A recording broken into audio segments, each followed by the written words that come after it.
Good morning, everyone. I'm Antonio Guerriero, a PhD student of the University of Naples Federico II. I'm a member of the DataSet Research Group. Today, I'm going to present the paper Operation is the Hardest Teacher, Estimating DNN Accuracy Looking for Mispredictions. The title of our paper is inspired by the famous sentence, "Experience is the hardest kind of teacher. It gives you the test first and the lesson afterward," by Oscar Wilde. This sentence is particularly suited for deep neural networks. If we think about a problem of image classification, at time the neural network is deployed in the execution environment, new previously unseen images, clearly unlabeled, are provided as input. We will define the dataset made with this kind of input as operational dataset. At time the input is submitted to the DNN, it provides as output the predicted class of the image. Actually, we are not able to automatically assess if the output of the DNN is a misprediction or not, because as previously said, we don't know the actual class. The common solution to learn the lesson is to consider a human oracle. The main issue with this solution is the huge dimension of the operational dataset that, as you can see in the slide, makes the human oracle a bit desperate. A solution for this issue is to reduce the size of the operational dataset, selecting a significant subset of the whole operational dataset. The common strategy performing operational testing is to select a smaller test suite that faithfully represents the operational context. And, as reported in the slide, should contain roughly the same proportion of examples causing misprediction represented as the red figures, like in the whole operational dataset. The orange section is an example. In this paper, we present a test selection technique that actively looks for failing tests. In particular, the expected accuracy of the DNN is assessed considering a small and informative test suite, including as many examples causing misprediction. As you can see in the red section, there are more tests causing misprediction with respect to the previous one. The sampling of most interesting tests is performed accordingly to an auxiliary information representing testers' belief about some factors related to the model inaccuracy. For instance, the tester may believe that all systems under test classification, labeled with low confidence, are more likely to be mispredicted. We consider four auxiliary variables: confidence, likelihood-based surprise adequacy, distance-based surprise adequacy, combo, namely a combination of confidence and DSA. We also define a set of thresholds to apply criteria to build a network of weighted links among the most interesting test cases. The test selection technique we propose is DeepEst, Deep Neural Network Enhanced Sampler for operational testing. In this slide, we report the flow diagram describing how the sampling is performed. Briefly, the first sample is selected randomly. Afterwards, the next sample is selected with a probability R that we consider 0.8, exploiting a weight-based sampling. Otherwise, with a probability 1 minus R, the next sample is selected with simple random sampling. If weights are not available, the sampling is performed randomly. For instance, we can consider the operational dataset reported in the slide to describe an example. The first sample is selected randomly, and we store the similar tests according to the auxiliary variable and the corresponding threshold. The second sample is selected with the weight-based selection following a link, as you can see in the yellow circle. In the last sample, the purple circle is selected with the simple random sampling. The evaluation of DeepEst answers the three research questions reported in the slide. The first one aims to evaluate the effectiveness of our technique, finding tests causing misprediction and at the same time estimating the operational accuracy. With the second research question, we evaluate how the performance varies with the sample size. The last one aims to inspect how the performance is affected by the characteristics of each dataset. For the comparison, we consider two techniques: simple random sampling and cross-entropy based sampling. To answer the research question, we consider the setting reported in the slide. We consider 6 techniques, 3 datasets, MNIST, Cypher 10 and Cypher 100, and 5 CNNs, as subjects. For the evaluation, we consider 4 metrics: mean squared error, average number of failures, and for the pairwise comparison, we consider relative precision of the estimator and relative number of failures. In this slide, we can see the 5 subjects considered to answer the first research question. The first 2 CNN trained on MNIST, the third and the fourth on CIFAR-10, and the last one on CIFAR-100. Each experiment is performed 30 times for statistical significance. As we can see, the techniques exhibit comparable performance in terms of mean squared error. DPSC has the best value for each subject. For the others, the performance depends on the subject. Moreover, DPSC is able to identify a higher number of failing examples compared to cross-entropy sampling and simple random sampling. In particular, we see that the confidence is the best auxiliary variable finding failing examples. In detail, we see that DPSC with confidence find 30 times the number of failures of cross-entropy sampling in the case of subject 2. And also, it finds almost the 50% of total failures of subject S1 and S2. In this slide, we report the summary of a pairwise comparison between all the techniques. For this purpose, we say that a technique A wins against B when the relative precision of the estimator and the relative number of failures are both greater than 1. We see that baselines, and in particular cross-entropy sampling, never win against DPSC. Instead, DPSC collects many wins, in particular with the combo auxiliary variable. The answer of the second research question shows that in the case of the most accurate subject, DPSC achieves very good performance for MSE, and it detects on average about 6 times the failures with respect to simple random sampling and cross-entropy sampling. In general, the advantage for MSE is more pronounced with the smallest sample sizes, which make DPSC particularly suited when the number of examples to select and label is very small. For larger sample size, the MSE is similar, but the advantage to DPSC over SRS and cross-entropy sampling is very pronounced for detected failures. In the case of the least accurate subject, the estimation by cross-entropy sampling starts diverging from 200 to 800, while SRS and DPSC keep good performance. Performance in failing examples detection is always in favor of all DPSC variants. As for the ability to detect failing examples, confidence is the best auxiliary variable for DPSC. It presents the best values in all configurations. To show the results of the third research question, we exploit logistic regression as reported in the slide. Considering confidence as auxiliary variable, the probability for a test to fail is very low for values of confidence between 0.7 and 1, considering MNIST. This is clearly not the case for CIFAR-10 and especially CIFAR-100, where the majority of failures are close to 1. Considering DSA and LSA auxiliary variables, their discriminating power is clearly greater for MNIST, as the X-slope of the S-shaped curves.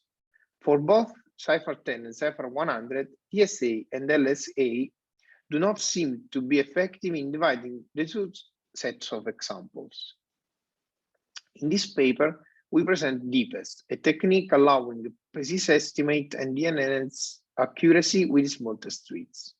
The results show that all DPSC variants provide accurate estimates while generally much outperforming 2 baselines in exposing mispredictions. Practitioner may choose the appropriate variant depending on the characteristic of their operational dataset and on which auxiliary information is available or they can collect. Thank you for your attention. Hello everyone, and thank you for joining us in this question and answer session, or yeah, for the operation is the hardest teacher paper. Two of the authors, Antonio and Stefano, are with us, and they will be really pleased to answer your questions. So if you have, I'm sure you have, please go ahead and drop a question in the chat, so they will be very glad to answer.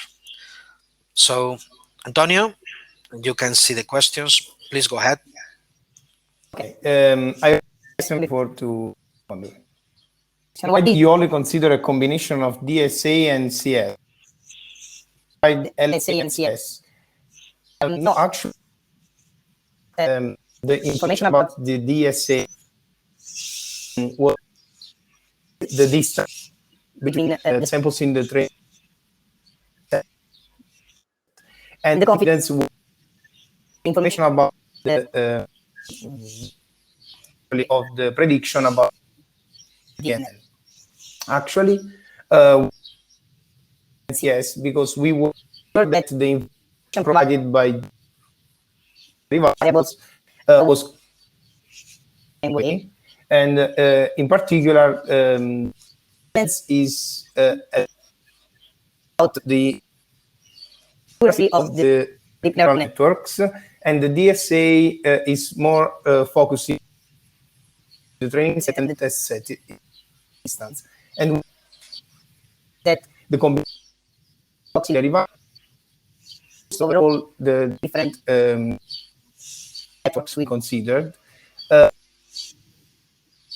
Exploit also the combination and CS was not useful in my opinion, because LSA have similar information and LSA was less effective in the average, and we tried to just be. If you disagree on the answer, please keep on asking. But you have another question in the chat, Antonio. Please go ahead. Can you describe practical benefits of your work? Yes, actually, that there is a general problem with, because, for instance, to assess the neural network, you a set that is made for the purpose to evaluate the accuracy, like a playing a game. This and you try to have the set. I think that if you in the practice these systems, we see a lot of examples, like in autonomous driving. You need to test these systems, these deep neural networks, all operational data. The same see in the operation can be from the ones that this algorithm that provided helps testers to actually this operational data set to estimate the accuracy of the neural network under test.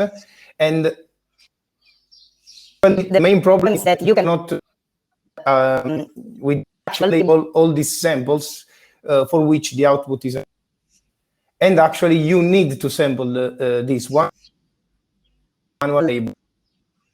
I think that it can be very useful for in particular companies that try to use neural network for their purpose. Looks like you're having sound problems, Antonio. I also see your image not very clear, with no very high contrast, but it's not the moment to solve it. Okay, I hope that the guys, technical guys, can work on that. Someone is suggesting that you can switch the camera off, so well, we will not be able to see you, but maybe the sound will be clearer. Okay. And in the meantime, okay, Jung Lin is making a question that I say aloud. The term distance is tricky. How do you define the distance? The distance of two raw images or that of embedding? You will see it in the chat. Actually, the distance, we talk about distance, but as you can read, the distance is computed between two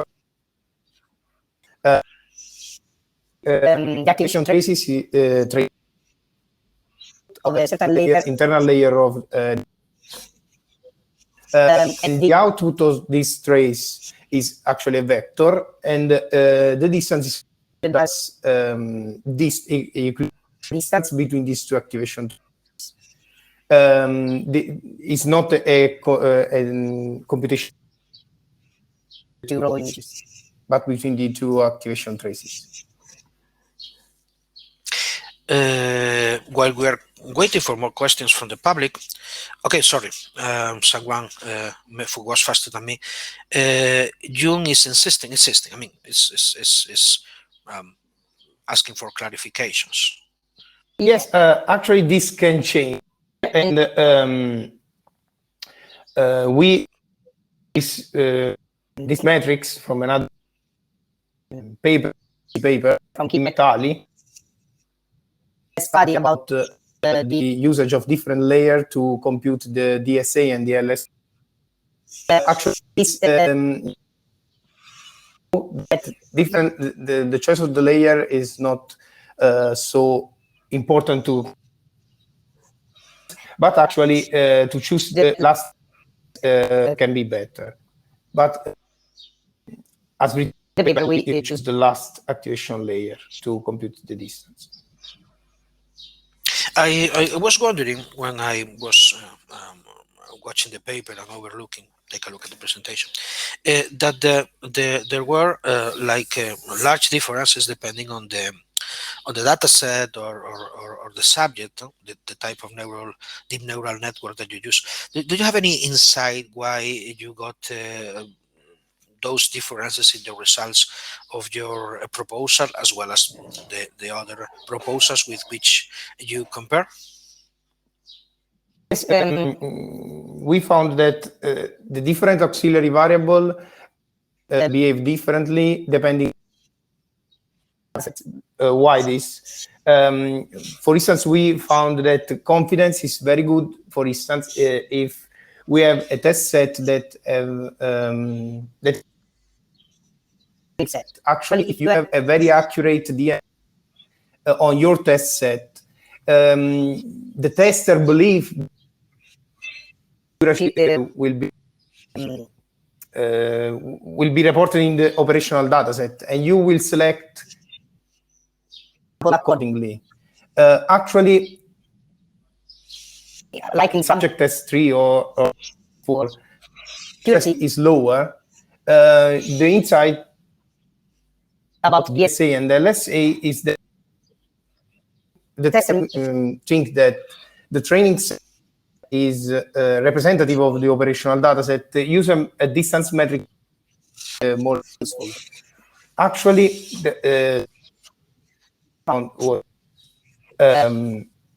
the confidence can you are confident with the ability of the deep neural network.